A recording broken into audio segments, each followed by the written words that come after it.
One morning, Henry was feeling very sorry for himself. Sometimes he could pull trains, but sometimes he felt he had no strength at all. I suffer dreadfully and no one cares. Rubbish, Henry, snorted James. You don't work hard enough.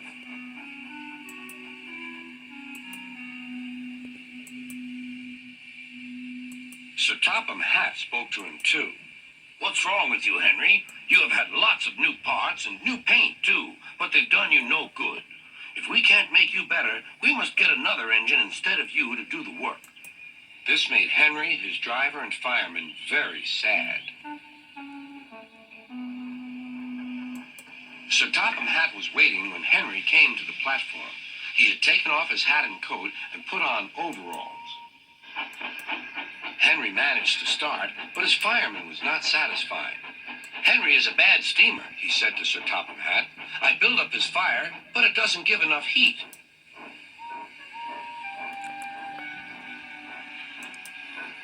Henry tried very hard, but it was no good. He didn't have enough steam and came to a stop outside Edward's station. Oh, dear, thought Henry. I shall have to go away. Oh, dear, oh, dear. All he could do was to go slowly onto a siding, and Edward took charge of the train.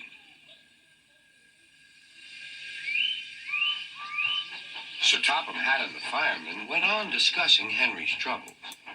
What do you think is wrong, fireman? Asked Sir Topham Hatt. Excuse me, sir, he answered, but the fact is the coal is wrong. We've had a poor luck lately, and today it's worse. The other engines can manage. They have big fireboxes. Henry's is small and can't make the heat. With Welsh coal, he'd be a different engine. It's expensive, said Sir Topham Hatt, but Henry must have a fair chance. James shall go and fetch some.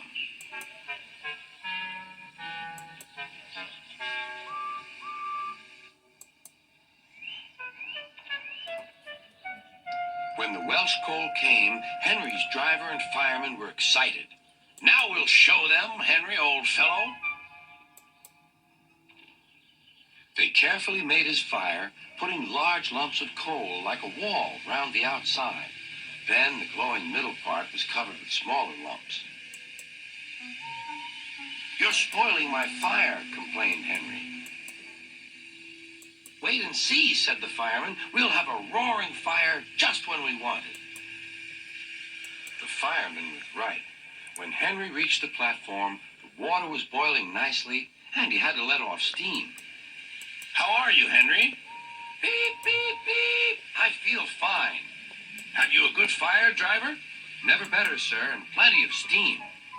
No record breaking, warned Sir Topham Hatt. Don't push him too hard. Henry won't need pushing, sir. I'll have to hold him back.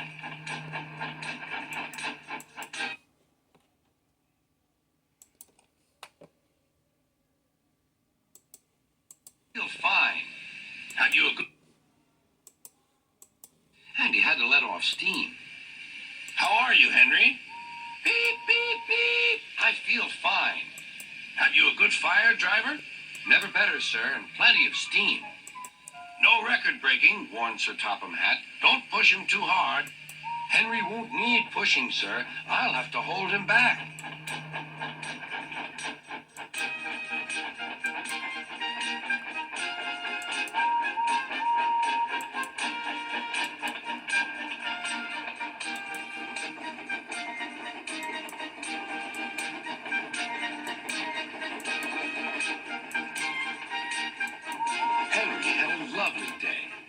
Never felt so well in his life. He wanted to go fast, but his driver wouldn't let him.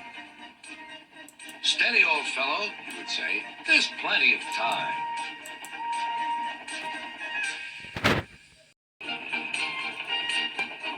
Henry had a lovely day. He had never felt so well in his life. He wanted to go fast, but his driver wouldn't let him. Steady, old fellow, he would say. There's plenty of time. They arrived early at the station. Thomas puffed in. Where have you been, lazy bones? Asked Henry. Oh, I can't wait for dawdling tank engines like you. Goodbye. Whoosh, said Thomas to the coaches. Have you ever seen anything like it? Both Annie and Clarabelle agreed that they never had.